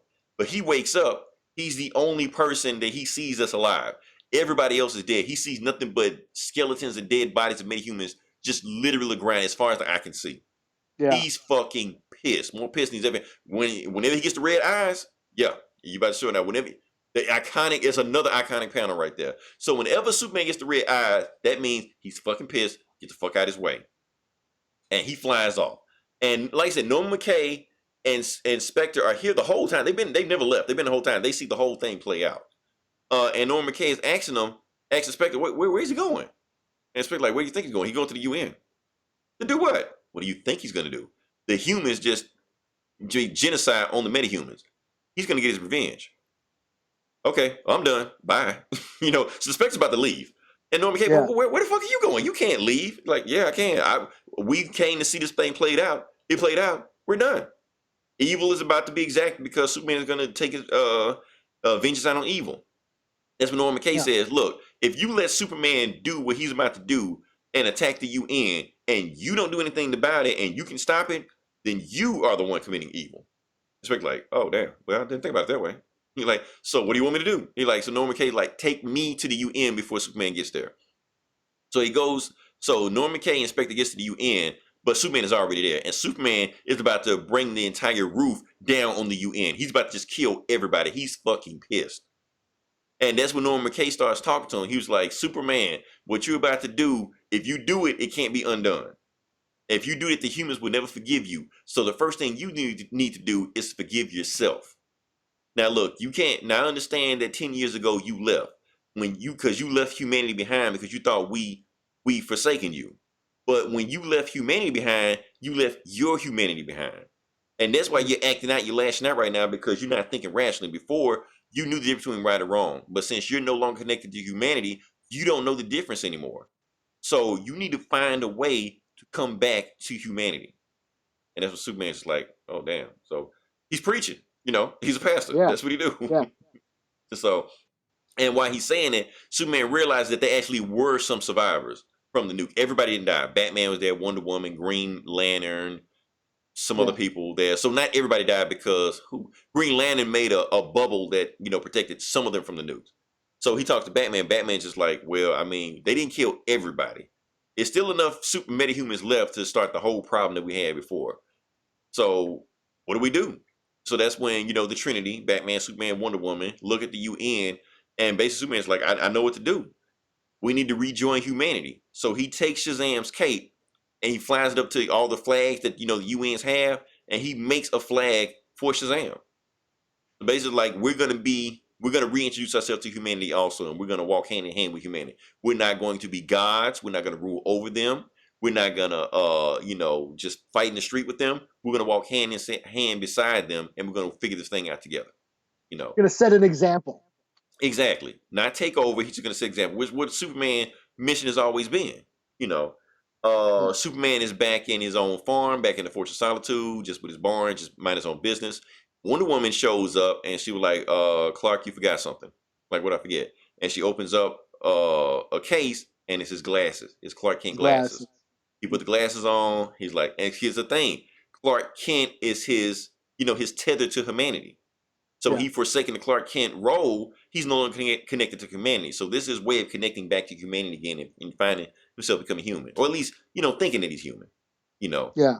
So that's cool. So a year later goes by.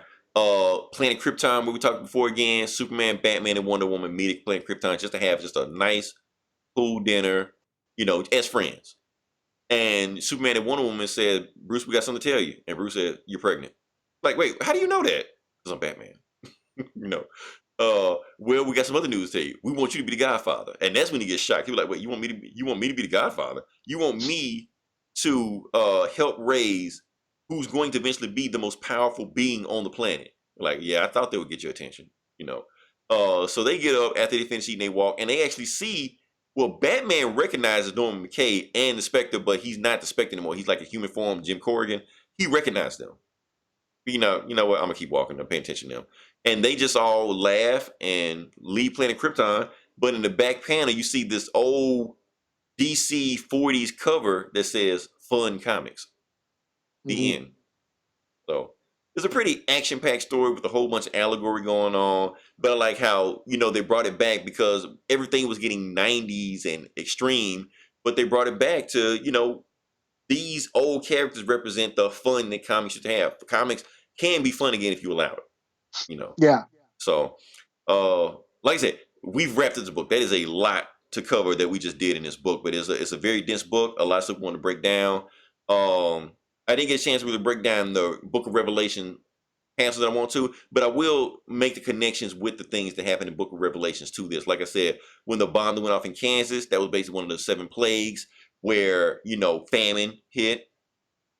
You can say Magog is the Antichrist.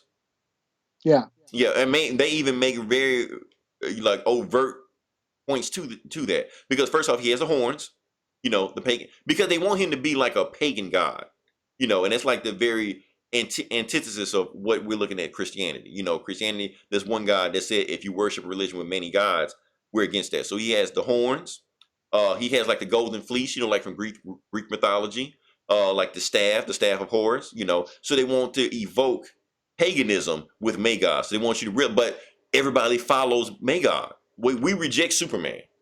We want to follow Magog, and he leads them to Kansas getting destroyed. That's what the Antichrist was going to do. Also, they wanted Magog to be Cable. I mean, if you look at it, he's got like a missing eye. He's kind of an amalgam of a bunch of just a representation of the 90s, of right. the 90s heroes or anti-heroes. Right. Because they weren't heroes, they were anti-heroes back then, but that's what he was. So he was killing people, stuff like that. So that's the allegory right there. What else? Just even the battle at the end, like the Battle of Armageddon. Like you got the Gulag. Basically in the Battle of Armageddon, like the demons from hell rise to fight the angels. Demons and angels fight each other. So the Gulag is basically like these guys are in hell. They get loose. Basically what they're saying is that they rose from hell to fight the angels who are supposed to be the Justice League. So all they connect together. I don't know if Spectre has ever been connected as being an angel before, but I thought that was pretty cool there. I should have took more notes, Eli. Anything you got? What I'm thinking? Well, I mean, as far as this thing is packed with religious commentary. Mm-hmm. I mean, especially Superman being a god.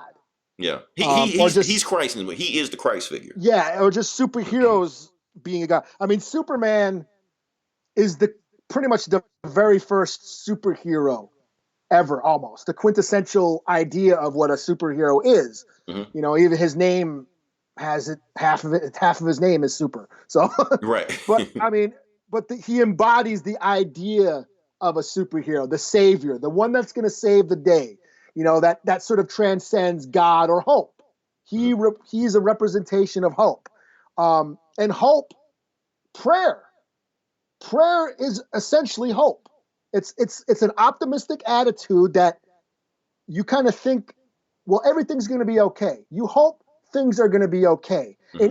and even if they're not, if bad shit's going to happen, then you hope that you can deal with it. And that's essentially what a prayer is. You're asking a higher power that to give you the gall to deal with whatever's happened, that you will be okay. Hmm. And that's basically what this is.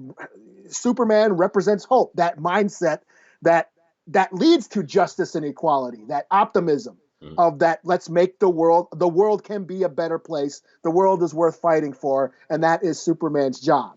You know, essentially, you know, what all superheroes are supposed to represent. And that's what this comic book was doing. It was a whole reaction to what was going on in the 90s, those cynical 90s where we liked anti-heroes, hard-edged, you know, badasses that broke all the rules, that, you know, were brutal and were violent and, you know, had sex and just, you know, yeah, dealt with all that debauchery that, you know, that we would like to have indulged in. Hmm. But we lost those principal ideals of Right. what a And that is something superhero we should be. should get from our heroes. Those should be Yeah. villains, you know, that should be doing that stuff. Yeah, like Deadpool really isn't a superhero. I mean, in the movies, yeah, that's his struggle. He's struggling to be righteous. That's why we care about Deadpool in the movies, because Hmm. that's his story arc. But, you know, in the 90s, we just wanted to watch Deadpool cut off heads, And the talk thing shit. was, like Yeah. in the 90s, he was an X-Force villain. Yeah. Like he was a villain, but he became so popular they changed him. Same thing with Venom. You know, Venom was a villain. They made all these guys heroes back in the day because they're popular and they're edgy. Let's be edgy. You know. Yeah. Yeah. And that's what was everything was edgy in the 90s. It was so edgy. The 90s were so edgy that Superman died. Right. That's, you know, Because and the reason he died was because they feel like that what he represents no longer is sellable in the yes. comics. Like we can't make any money off this. You know. Yeah. So that's why it's so prevalent when he returned. I almost look at this book as like the anti-Watchmen or like Superman return, the Light Knight returns. You know what I I mean? think I Because think we do need to bring up Watchmen in it also, like you were talking about. We need to yeah, bring up Watchmen and Dark Knight Return because when those books were written. Those yeah, books were written in the 80s, and they were when there was a time when the heroes were, you know, looked at as kiddie shit and, you know, outdated. And then, now you got this, you know, spin on what it used to be. You got a dark and gritty Batman now. You got this edgy book where everybody's, you know, dark and bleak. And I think the 90s took the wrong lessons from those books. yeah, They took the lessons where, okay, instead of actually having, you know, meaning behind, okay, why are they dark and gritty and why had they gone to this extreme? The 90s completely missed that shit. So yeah, we just want to make money. Don't figure out the meaning behind why they're doing this shit. Just have them dark and gritty. Just do this shit. And it yeah, completely became hollow and shallow and it became meaningless, the shit they were doing. yeah. See, Watchmen was basically about how superheroes are useless, they're assholes. Anyone with that much power is going to eventually become corrupt and become an asshole. And there's no need for superheroes. Right. Kingdom Come is like the need to have heroes back, the need for that savior, the need for that optimism and that hope to return. And Superman is the embodiment of that hope, and that's what this book gets to. Yeah. It's about the need for classic heroes going back to superhero origins of justice, the ideas of justice and righteousness. That one I got where I wrote the notes, the right and wrong. There's that one scene where he's talking to that one uh, Americana guy or whatever his name is, the one American Mando. asshole. Yeah. Yeah, he's like, there's right and there's wrong. It's not that complicated determining which one is which. And the guy's like, oh yeah, well, what about our freedom? Totally like what we have today. Like, what's right and wrong, but let's distract from that argument. And like, I want to still be an asshole and justify being an asshole and ignore the question. Right. And that's so much what is going on and how just what happens in the world today. I mean, you have the young versus the old. I mean, Shazam versus Superman. Hmm. That is such a symbolism in itself. Hmm. You have the old guy versus the kid. You know, um, the young, they're optimistic, they're naive, they're idealistic. They want action, they want it now. And you have Superman, who's old, he's more mature, he's more pragmatic, he's more diplomatic and patient. You have those two worlds sort of collide, those two ideas colliding with each other. These battle of ideas. You have one guy, Superman, who is a super being who's pretending to be human, versus the human who gains superpowers. So you have like yin and yang coming at each other. Hmm. Um, Opposing forces. yeah, and so that's essentially what is going on, is the need for guidance, the need for the old to accept. The Justice League needs to return and set an example for these youngins. Teach the kids, teach this new generation how to do it. And Superman at one point left, and that's how this chaos started. You know, What would happen if Superman wasn't around? Exactly. yeah, everybody lost hope. He was the symbol of hope, that once he left, if the guy who represents hope has none, what does that say for the rest of the world? Right. And the Everybody lost world, hope. Right. the world plunged into chaos after that. And Superman had to realize his humanity to get his hope back. Yeah, that's why it's so cool when Wonder Woman gives him his glasses. This is Clark Kent. This is you're human. You got to remember your human side. You were what Norman McKay actually said something. You're super, but you got to bring the man back. You got to bring the humanity back. You got to remember your humanity. Mm-hmm. And Clark Kent is that humanity. Right. Even when the UN says, we thought you were gods, and Superman's like, well, we thought we were too.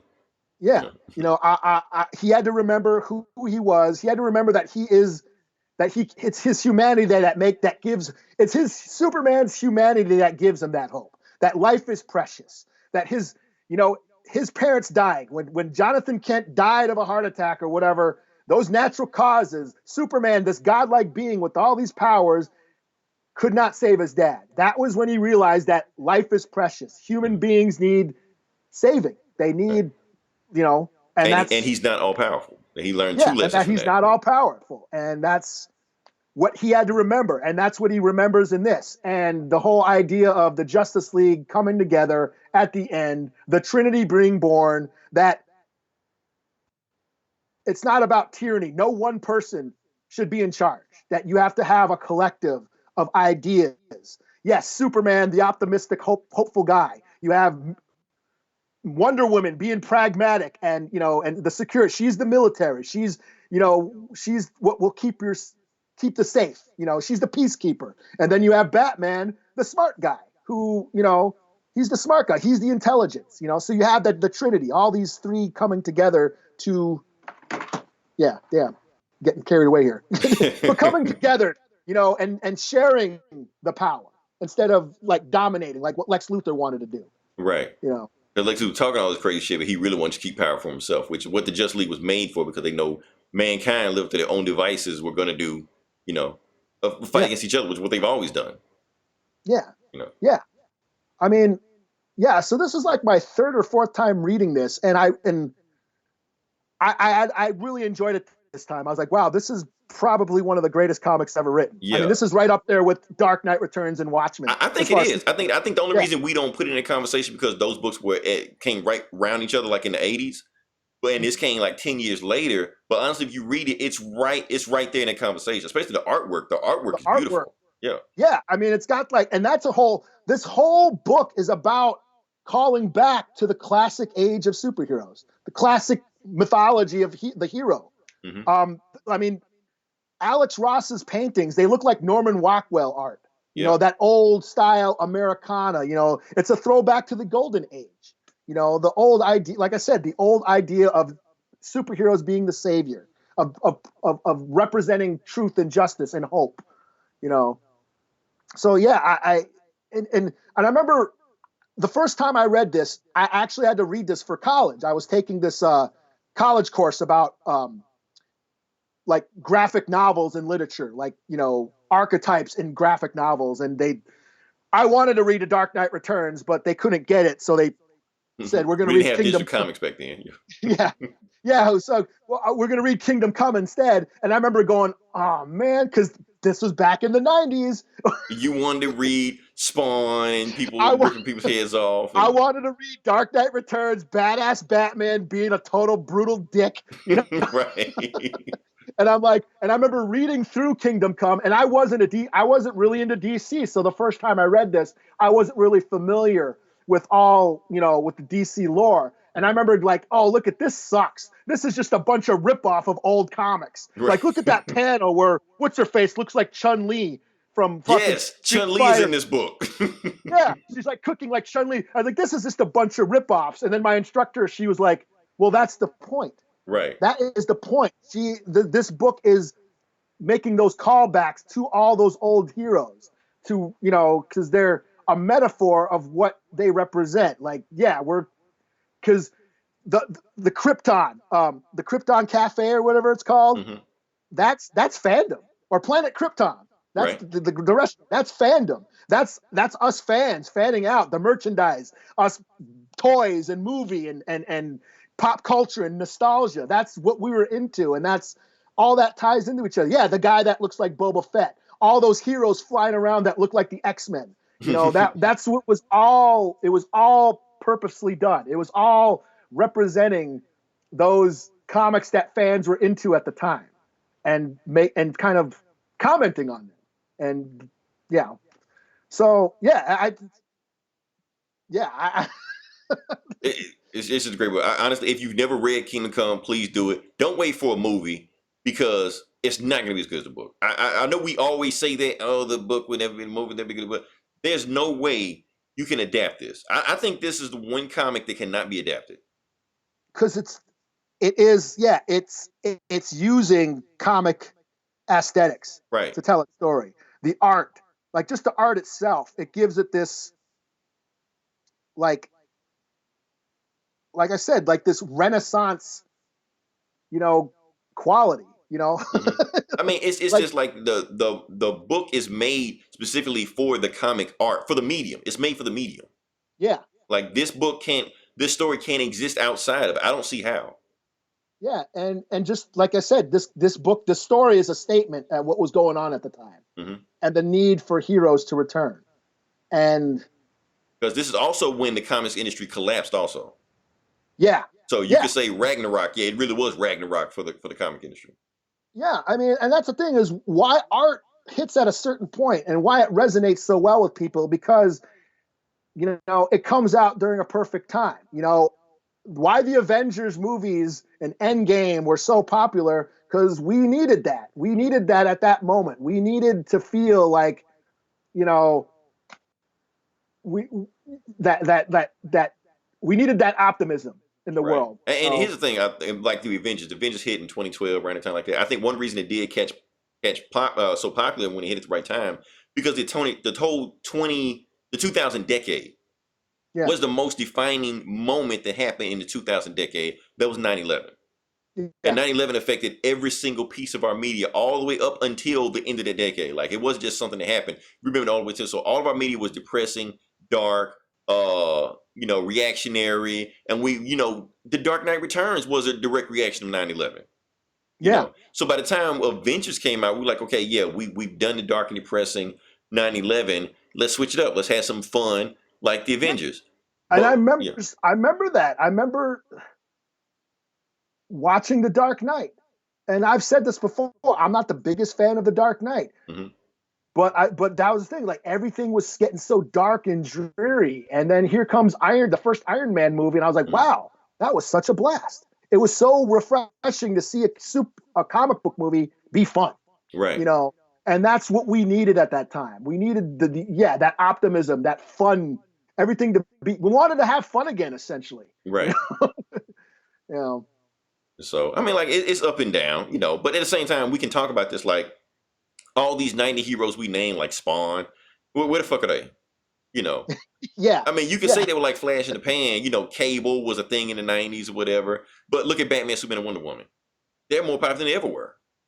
yeah. You know, that's because they're timeless characters. So yes, they may go out of style for a little while, but they'll eventually come back. Meanwhile, you got these characters made for the moment they're in. Yes, Deadpool is popular now, but Deadpool is nothing like he was back in the '90s. They had to completely No, reinvent that character to make him popular.